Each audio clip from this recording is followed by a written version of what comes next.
두 번째, 우리가 수많은 상처와 배반과 아픔 속에서 좀 상처를 덜 받고 트라우마를 경험하지 않으려면 여러분들이 경험하는 모든 배반과 상처를 성경적인 관점에서 볼 수 있어야 돼요. 이게 굉장히 중요하다고 저는 봐요. 여러분, 관점의 변화가 매우 중요합니다. 우리가 배반을 당하고 모함을 당해도 그것을 어떠한 시각으로 보느냐가 중요한 것입니다. 예수님께서 지금 당하고 있는 그 모든 고통을 예수님께서는 어떻게 바라보고 있습니까? 오늘 본문 49절 말씀에 보면은 내가 날마다 너희와 함께 성전에 있으면서 가르쳤으되 너희가 나를 잡지 아니하였도다. 그러나 이는 성경을 이루려 함이니라 하시더라. 지금 예수님께서는 당신이 지금 제자들에게 배반당하고 그래서 그 잡혀가고 신문당하고 십자가에 죽는 그 모든 이 과정이 성경대로 이루어지고 있다라는 것입니다. 비록 예수님께서 유다에게 배반당했지만 그걸 통해서 구원의 역사, 대속의 역사가 이루어지는 것입니다. 제자들이 다 버리고 도망갔지만 그러한 과정을 통해서 결국 예수님의 구원의 역사는 성취되고 완성이 되는 것입니다. 비록 예수님은 배반과 모함에 노출되어 있지만 그 고난을 통과하면서 결국 예수님의 구원의 사역, 대속의 사역은 지금 성취되고 이루어지고 있으니 지금 예수님께서는 잡혀가시면서 모함당하시면서 배반당하면서 예수님께서 하시는 말씀은 이 모든 것들은 성경대로 되고 있는 것이다 라고 말씀하고 있는 것입니다. 그래서 항상 우리가 당하고 있는 그 고난에 너무 집중하지 말고 거기에 너무 빠지지 말고 하나님께서 거기에서 주시는 어떤 유익들을 볼 수 있는 눈이 열려야 돼요. 그래서 첫째는 여러분들의 고난에 너무 빠지지 말고 하나님 나라에 어떤 유익이 있는가를 볼 수 있는 관점이 형성이 됐으면 좋겠어요. 하나님 나라는 순교의 역사 속에서 이루어지는 거예요. 어쩌면 하나님의 나라는 그리스도인이 모함당하고 배반당하는 그 고난 속에서 하나님의 나라가 이루어지기 때문에 우리는 수없는 그 고난 속에서 그걸 통해서 지금 하나님의 나라가 이루어지고 있어요. 그러므로 여러분들의 많은 말할 수 없는 고난과 배반을 당하고 있지만 결국 그 속에서 여러분을 통해서 하나님의 나라의 유익이 있는가를 한번 계속해서 바라보시고 그 관점으로 여러분의 고난을 좀 바라보시기를 바라요. 예를 들면 사도행전 8장에 보면은 참 이해할 수 없는 사건들이죠. 예수 믿는 사람 입장에서 보면은 무엇입니까? 사울은 그가 죽임을 당함을 마땅히 여기더라. 그날에 예루살렘에 있는 교회에 큰 박해가 있어 사도 외에는 전부 유다와 사마리아 모든 땅으로 흩어졌어요. 스데반이 순교당했습니다. 그리고 나서 큰 박해가 일어났습니다. 여러분, 교회가 박해당하는 것이 얼마나 억울한 일입니까? 신앙생활하는 것이 뭐가 잘못입니까? 하나님을 예배하는 것이 뭐가 잘못입니까? 그것 때문에 욕먹고 그것 때문에 비난당하고 그것 때문에 심지어 죽기까지 한다는 게 얼마나 우리들에게 부당한 일입니까? 지금도 이슬람권에서는 예수를 믿으면 공무원이 될 수가 없습니다. 예수를 믿으면 교사도 될 수가 없습니다. 예수님을 믿으면 갈 수 있는 직장이 별로 없습니다. 예수 믿는 게 뭐가 죄입니까? 그것 때문에 우리는 수없이 많은 억울한 일을 당하게 되는 것입니다. 바로 예루살렘 교회가 그랬습니다. 만약 예루살렘 교회가 그렇게 박해당하는 것에 집중하면은 그렇게 기도할 것입니다. 주님, 왜 이런 고난이 우리들에게 있는 것입니까? 왜 이렇게 박해를 당해야 됩니까? 왜 이렇게 고난을 받아야 됩니까? 아마 그렇게 기도했을 텐데 오히려 4절 말씀해 보니까 그런 박해 속에서 하나님의 나라가 확장되고 있는 것이죠. 그 흩어진 사람들이 두루 다니며 복음의 말씀을 전할세. 사도들은 알고 있습니다. 그리스도인들은 알고 있습니다. 이렇게 박해를 받고 있지만 이렇게 박해를 받음으로써 예루살렘에만 머물러 있었던 복음이 유대와 사마리아와 땅 끝까지 이르러 복음이 지금 확장되고 있는 것입니다. 우리의 시선을 우리가 박해받는 거에 두지 않고 하나님 나라가 확장되는 것에 시선을 둔다라면 여러분, 상처보다는 오히려 감사할 수가 있는 것입니다. 사도 바울도 마찬가지예요.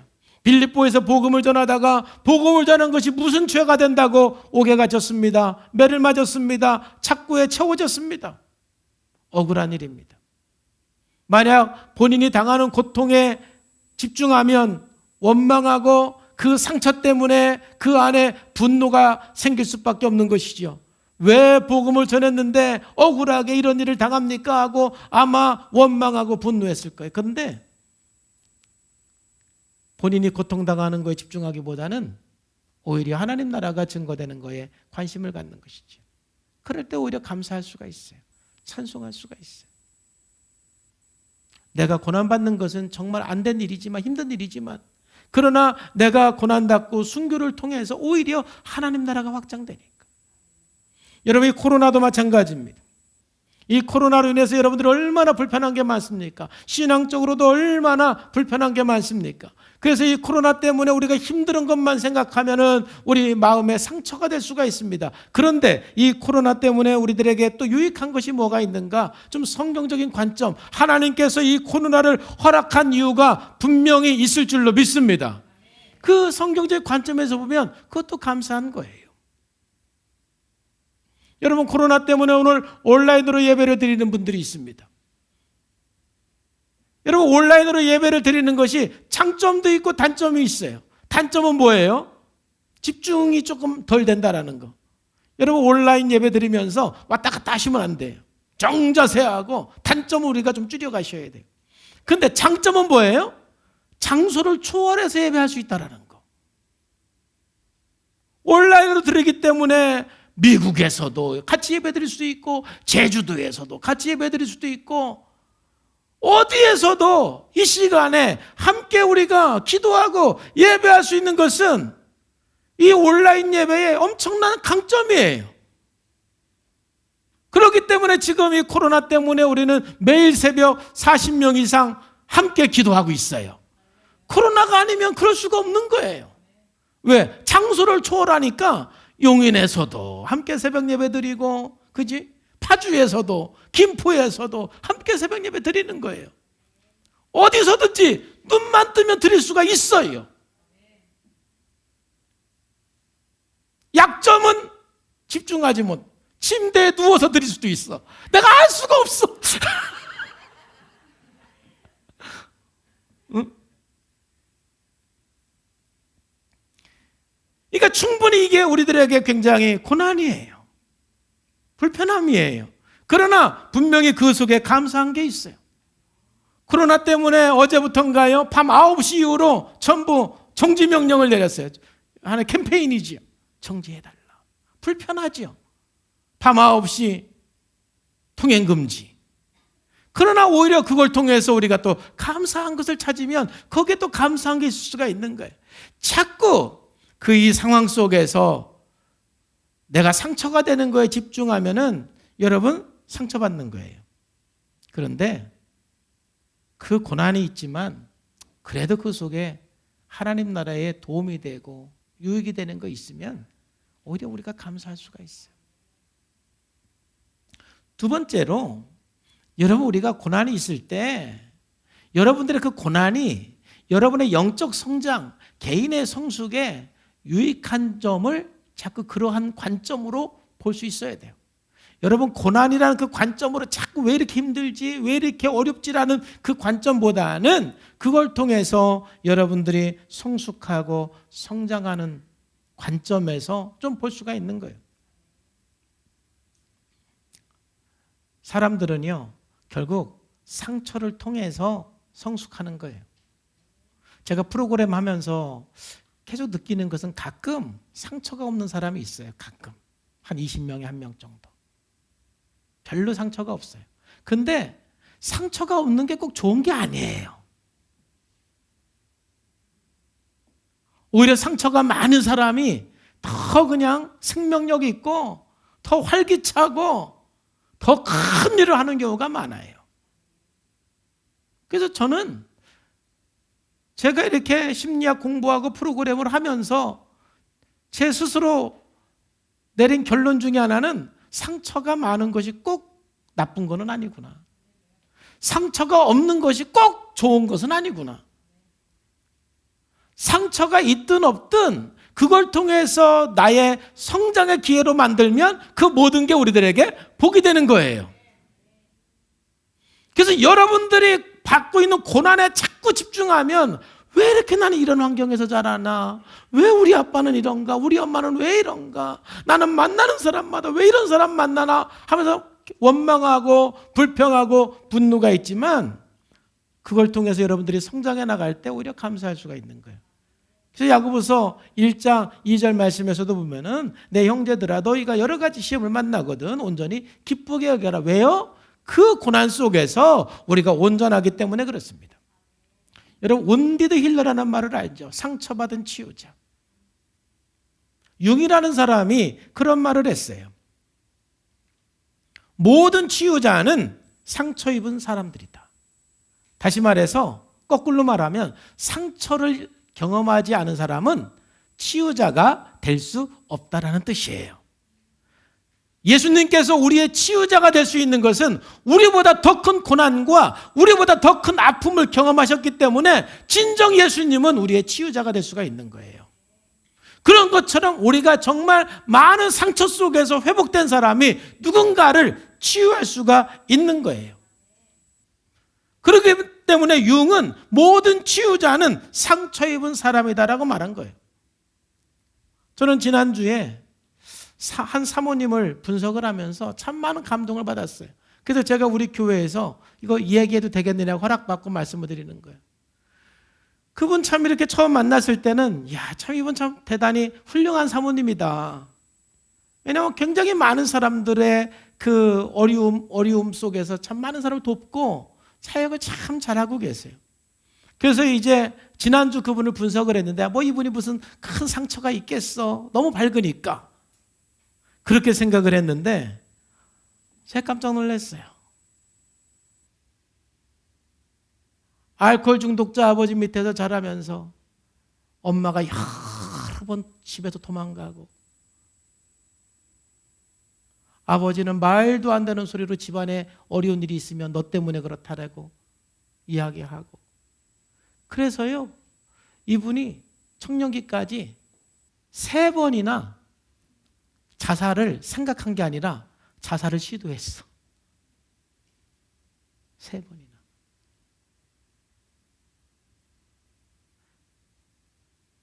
그분의 이야기를 다 말씀드리면 뭐 눈물로 우리가 아니고는 말할 수가 없어. 근데 그분이 자기 이야기를 하나도 울지 않으면서 얘기를 해. 치유됐다는 얘기죠. 근데 이제 그분이 치유된 과정을 가만히 보니까 크게 한 4가지가 있더라고.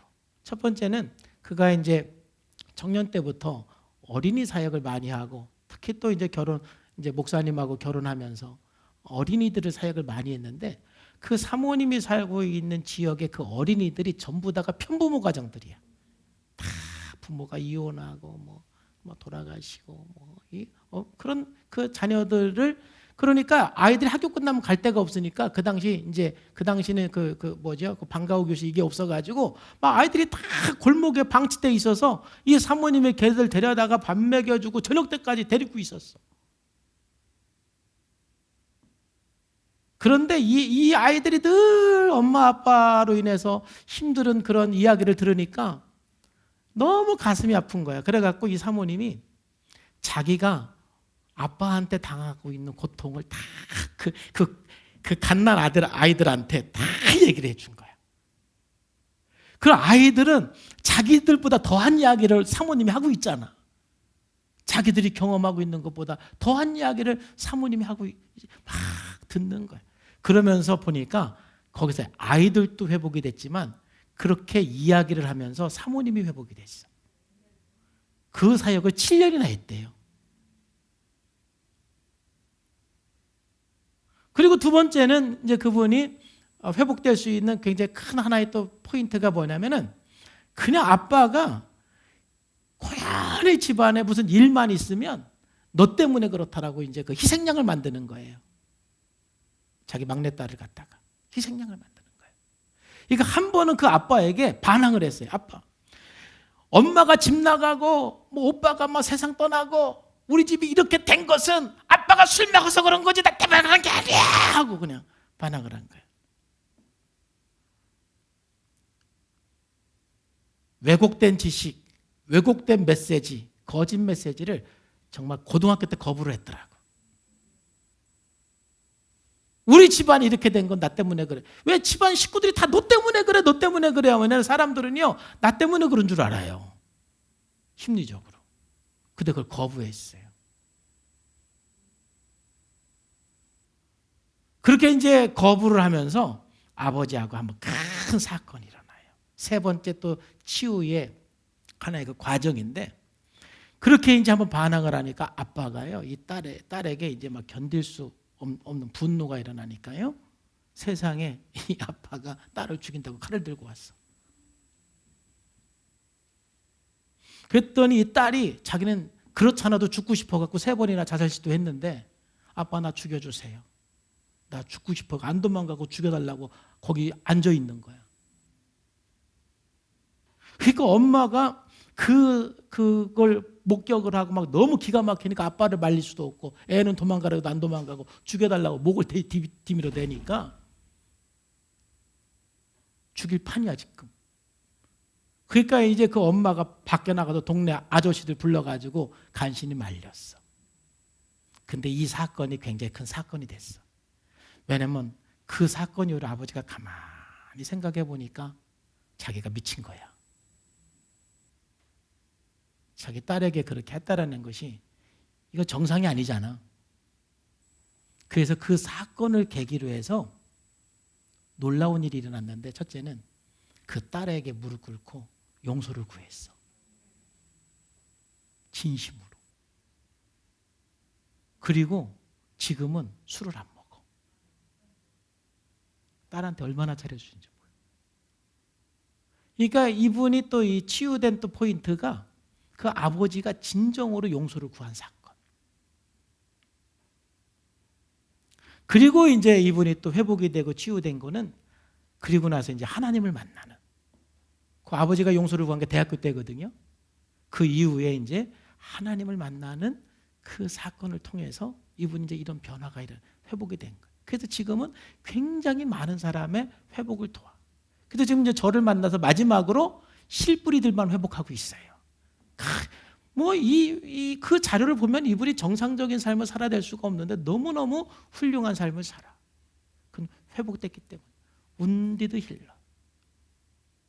엄청난 상처가 있지만 그 상처에 빠져서 살았으면 그분은 정상적인 삶을 못 살아. 그런데 그 상처를 통해서 하나님을 만나고 오히려 더 많은 사람들을 살 수가 있어요. 그래서 제가 사모님에게 이거 간증해도 되겠냐고 물어보니까 그분이 어떻게 대답을 하느냐 하면은, 저의 아픔을 통해서 하나님의 일이 나타나는 것이 너무 기쁘고 영광이에요. 지금은 오히려 그의 아픔을 자랑하고 그의 아픔을 통해서 많은 사람을 살리는 삶을 살고 있어요. 내가 받은 상처에 집중하면 여러분 그 상처 때문에 죽어요. 그런데 그 상처 때문에 내가 성장하고 회복이 되면 우리는 오히려 치유자가 될 수가 있는 거예요. 감사할 수가 있는 거예요. 그래서 마태복음 5장 10절 12절 말씀에서도 예수님께서 이렇게 말씀해요. 의를 위하여 박해를 받는 것이 오히려 복이다. 나로 말미암아 너희를 욕하고 박해하고 거짓으로 너희를 거슬러 모든 악한 말을 할 때 너에게 복이 있는데 기뻐하고 즐거워하라. 왜요? 하늘에 상이 있어. 분명히 여러분 상처가 있지만 그것을 딛고 회복해서 다른 사람을 또 회복하는 삶을 살 때 하늘에 상이 있을 줄로 믿습니다.